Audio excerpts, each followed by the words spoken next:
Бүгінде Ладушки усадьба мейрамханасының тұтынушылары үшін дайындаған тосын сый қатары көп. Италия еліне барған білікті аспаздар мәзірді жаңа тағам және пиццаның қайталанбас түрлерімен толықтырмақ. Мекемедегі осы және өзге де жаңа шылдық туралы арнамыздың жаңа жобасынан көретін боласыздар. ТВК телеарнасындағы ең тәтті бағдарламаның бірі енді эфирден аптасына 3 рет шығатын болады. Түсірілім үшін мейрамхана басшылығы арнайы асхана дайындап қойған. А ты не знал, что у нас с 19 августа открылась новая кулинарная студия?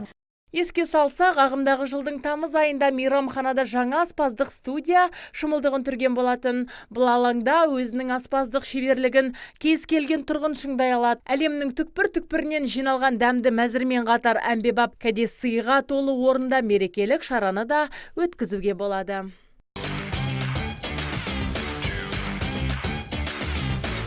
Мекеменің жаңа технологиялық мүмкіндіктері туралы толық ақпаратта жаңа жобада көрсетілетін болады. Қайталанбас Цезарь пиццасы, итальяндық балмұздақтың мәзірін бағдарламаның жаңа бөлімдерінен көре аласыздар. Азиза Мадияр, Бахадүр Тәжібаев, ТВК телеарнасының жаңалықтар қызметі.